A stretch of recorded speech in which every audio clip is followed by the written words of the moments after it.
एक गांव था जिसका नाम सुखपुर था। उस गांव में एक किराने की दुकान थी जिसके मालिक का नाम सीताराम था। वह बहुत दयालु और अच्छा इंसान था। वह जब भी किसी को जरूरत पड़े तो मदद के लिए तत्पर रहता था, परंतु वह गांव में हमेशा सूखा रहता था। उस गांव में वर्ष में सिर्फ एक ही बार बारिश होती थी, इसीलिए गांव में पानी की बहुत दिक्कत होती थी। गांव में पानी के लिए बहुत दूर जाकर मटके में पानी लाना पड़ता था। एक बार की बात है, गर्मी का मौसम था। सीताराम अपनी दुकान पर बैठा था। एक बुढ़ा इंसान इतनी गर्मी में उसकी दुकान पर आया और आकर उसने सीताराम से पानी मांगा। सीताराम के पास एक मटका था जिसमें बहुत मुश्किल से सीताराम ने पानी भरा था। सीताराम ने सोचा कि मैंने बहुत मुश्किल से यह पानी का मटका भरा है, अब अगर यह मटका खाली हो गया तो इतनी गर्मी में यह मटका भरने में बहुत दिक्कत होगी। परंतु सीताराम बहुत दयालु था। उसने उस बुढ़े इंसान को पानी दिया। बुढ़े इंसान ने पानी पिया। फिर उस बुढ़े इंसान ने और पानी मांगा। सीताराम मटके से पानी दे उससे पहले ही उसने पूरा मटका उठाकर सारा पानी पी लिया। सीताराम यह देखता ही रह गया। उस बुढ़े ने सीताराम को कहा कि धन्यवाद दिया, तुमने मेरी आज प्यास बुझाई है। किसी की प्यास बुझाना यह बड़े पुण्य का काम है, इसीलिए तुम्हारा भगवान भला करेगा। ऐसा का कहकर वह बुढ़ा इंसान चला गया। थोड़े समय बाद उस गांव के सरपंच विनोद दास आए। उन्होंने सीताराम को कहा कि यह पकड़ो पर्ची, इसमें मैंने जो सामान लिखा है वह मुझे जल्दी से दे दो, क्योंकि आज मेरे घर में मेहमान आने वाले हैं। सीताराम ने पर्ची के अनुसार सामान देना शुरू किया। विनोद दास ने पानी मांगा, परंतु उससे सीताराम ने कहा कि मटके में पानी खत्म हो गया है, इसीलिए मैं आपको पानी नहीं दे सकता। परंतु विनोद दास ने कहा कि क्यों झूठ बोल रहे हो, तुम्हारे पीछे मटका तो भरा हुआ है। यह सुनकर जब सीताराम ने पीछे मुड़कर देखा तो वह आश्चर्य में पड़ गया। सीताराम ने सोचा अभी कुछ देर पहले तो वह बुढ़े इंसान ने पूरा पानी खत्म किया है, तो अचानक यह क्या हो गया। उसने मजाक का बहाना कर विनोद दास को पानी दिया।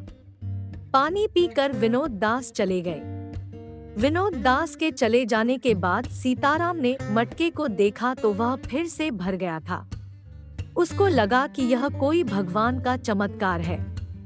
फिर उसने मटके से पानी पिया और पानी फिर से भर गया। वह यह देख खुश हो गया। थोड़े समय बाद सरपंच दौड़ते हुए उसके पास आए और उसके साथ उसकी बीमार एक लड़की भी आई थी, जो कई हफ्तों से बीमार थी।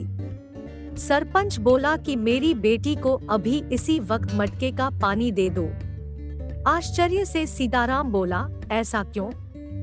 विनोद दास ने कहा कि मेरा पैर एक अकस्मात के कारण टूट गया था, जो इलाज लेने के बाद भी ठीक नहीं हो पा रहा था। परंतु तुम्हारा पानी पीने के बाद से ही मेरा पैर बिल्कुल पहले की तरह हो गया है, इसीलिए मुझे तुम्हारी मटके का पानी दे दो, जिससे मैं अपनी बेटी को ठीक कर सकूं।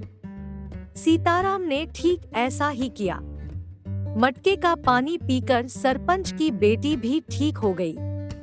यह देखकर सीताराम खुशी के मारे झूम उठा। पूरे गांव में यह बात फैल गई। सीताराम ने सोचा कि शायद वह बुढ़ा इंसान कोई भगवान का फरिश्ता होगा और उसी की वजह से यह साधारण मटका से जादुई मटका बन गया। सीताराम की दुकान के बाहर लोगों की लाइन लगने लगी। सब अपनी अपनी बीमारियां ठीक करने के लिए सीताराम के पास आने लगे। सीताराम उनका इलाज मुफ्त में करने लगा, क्योंकि उसको लोगों की सेवा करने में आनंद आता था। फिर भी लोग कुछ ना कुछ दे कर जाते। सीताराम कुछ ही दिनों में धनवान हो गया। एक दिन की बात है, एक बुढ़ा इंसान सीताराम के दुकान पर आया और पानी मांगा। सीताराम उसको पानी दे उससे पहले कई सैनिक उसके पास आए और सीताराम को कहा कि जल्द से जल्द हमारे साथ चलो, रानी जी बहुत बीमार है, इसलिए उनको मटके का पानी चाहिए। सीताराम ने कहा कि सिर्फ 2 मिनट रुक जाइए, मैं इस बुढ़े इंसान को पानी दे दूं।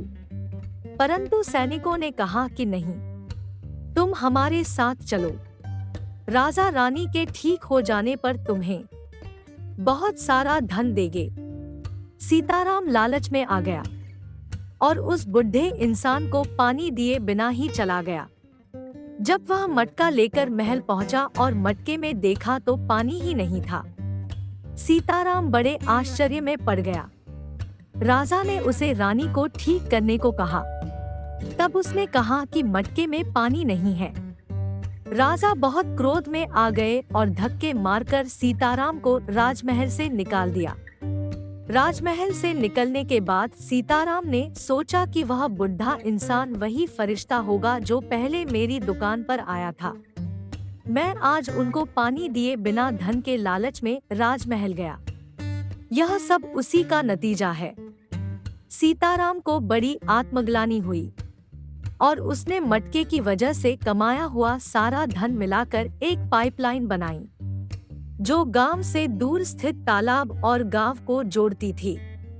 उस पाइप के जरिए पानी गांव में लगे एक नल के माध्यम से आता था, जिससे किसी को भी गांव से दूर तालाब में पानी भरने ना जाना पड़े और ना कोई भी व्यक्ति गांव में प्यासा रहे। अगर आपको हमारी कहानी पसंद आई है तो मेरे चैनल को जीके हिंदी कहानियाँ को सब्सक्राइब करें, बेल आइकन दबाएं और लाइक कमेंट करें। मिलते हैं किसी और अच्छी कहानी के साथ।